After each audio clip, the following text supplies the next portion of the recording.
Hello guys and welcome back to the F1 Tube YouTube channel. Now, at the US Grand Prix, Lewis Hamilton was crowned a six-time world champion, and this made him the outright second most successful driver in the history of Formula 1. And in today's video, I'm going to paint my perception on why Lewis Hamilton is undoubtedly one of F1's all-time greats. Firstly, congratulations to Lewis.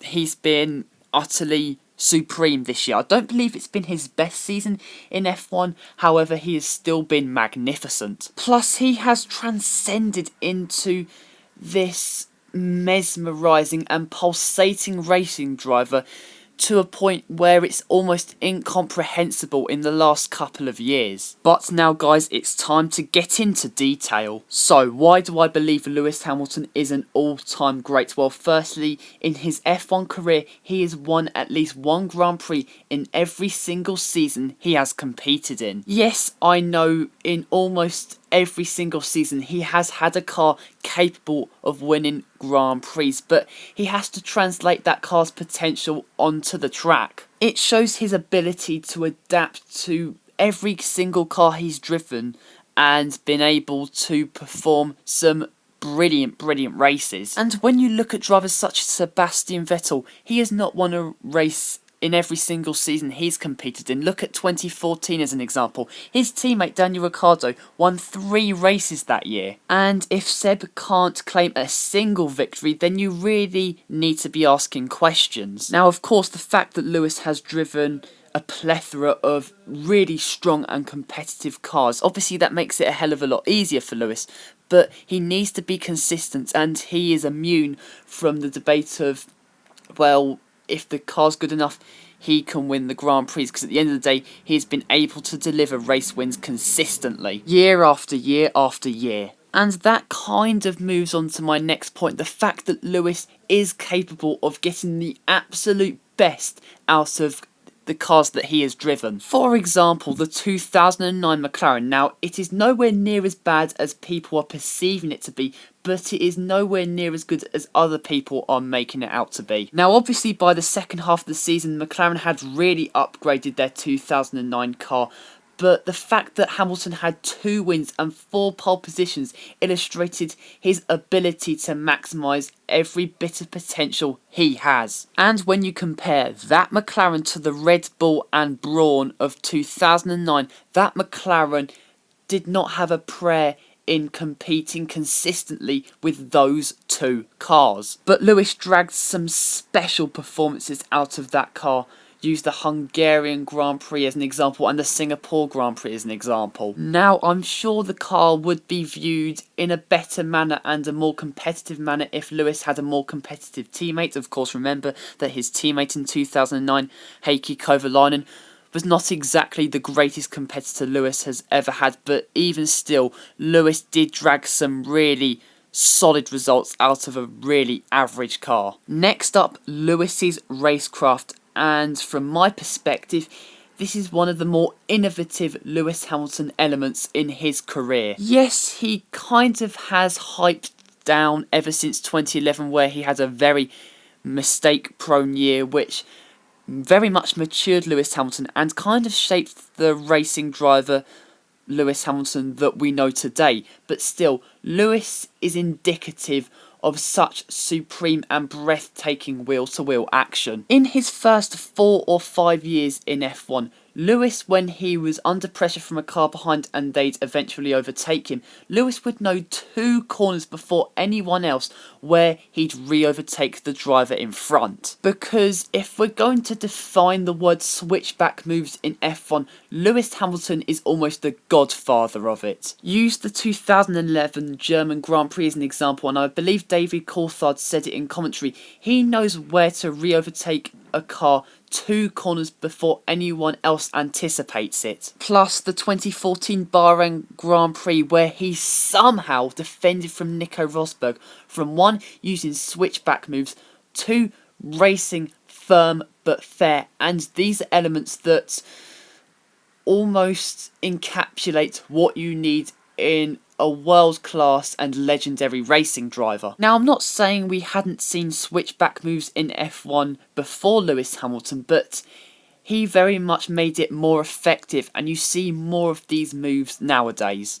And even in the last couple of years, Lewis has produced some pulsating, breathtaking, blistering overtakes. Use his triple car overtake in Bahrain last year, use his overtake against Vettel in Monza and Russia last year as well. His overtake on Alonso in Mexico 2 years ago. The trait of Racecraft really doesn't have an awful lot to do in terms of car competitiveness. It's about how a driver can handle pressure and relish wheel-to-wheel action. And I'm sorry, Lewis Hamilton is by a mile the best at that, at least on the current Formula 1 grid, and one of the best at it of all time. When people look at Lewis Hamilton as a racing driver, they see him as a very, very lucky racing driver. In terms of people saying, oh, he's only won the championship because he lucked out. Now, yes, in 2008, his title rival Felipe Massa didn't have the premium of luck, let's say. But let's have a look at 2016. I am sorry, if we're saying that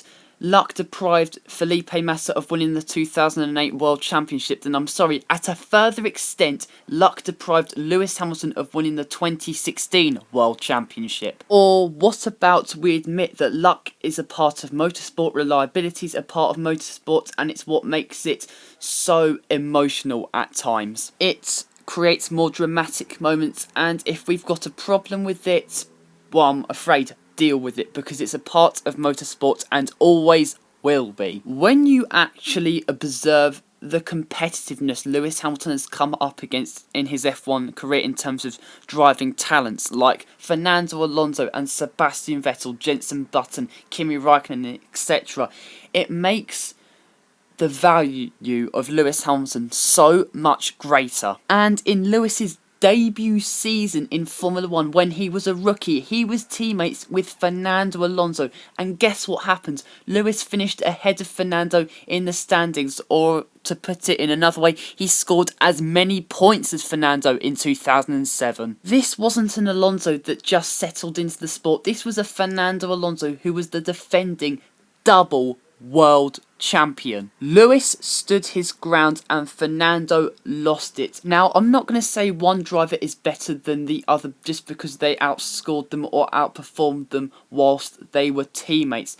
However, what it does put on Lewis's F1 CV is the fact that he took on a defending double Formula 1 world champion and came out really on top. Lewis Hamilton in the past 3 years has been driving better than ever. In 2017, Hamilton faced a huge threat from Sebastian Vettel for that year's World Championship, but thanks to the Brit's consistency, his qualifying speed, and his general mentality towards each race, he shone beyond Sebastian Vettel and claimed a very well-deserved 4th World Championship. Overall, the Mercedes car was probably a little bit better than the Ferrari, but still, Hamilton just outfoxed Vettel in terms of every aspect put together in 2017. But in 2018, and I'll still maintain this opinion, Ferrari had the quickest car and should have won the World Championship. However, Hamilton and Mercedes exposed Ferrari's flaws. Hamilton in particular rose to even higher heights, drove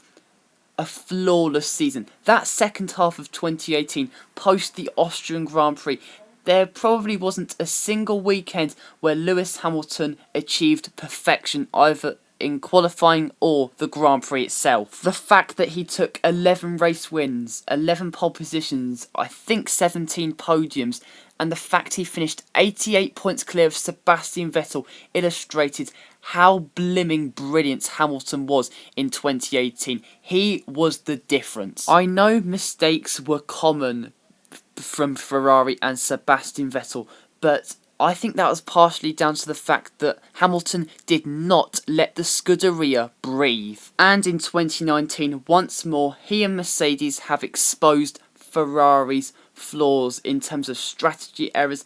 Mercedes and Lewis Hamilton somehow find a way to sneak race wins from Ferrari's noses. Despite only having 4 pole positions, Hamilton's race pace and racecraft again has been relentless in 2019, and he fully deserves his 6th World Championship. Finally, you've just got to sit back and have a look at the ridiculous records and stats the man has got. 6 World Championships, 83 race wins, 150 podiums, 87 pole positions, the most of all time. His podiums, 5 less than the all-time records held by Michael Schumacher. His wins, 8 short than Michael Schumacher's record of 91, and his World Championships tally, 1 less than Michael Schumacher. 1 to go. Can he break the records? He's certainly putting himself in contention to do so. You are going against the idea of driving excellence and records to suggest that Lewis Hamilton is not an all-time great. He has promoted Formula 1 to be not only a sport but an industry that more people have taken notice in, and he has to be appreciated for that, as well as his driving excellence that he has exemplified in his 13 seasons in F1 so far. So yes, I do believe Lewis Hamilton is an all-time F1 great for reasons I have illustrated. But guys, that is it for today's video. Please like this video, comment down below what you thought of this video, and offer your opinions. And please subscribe to the F1 Tube YouTube channel for more content like this. But until next time guys, see you later.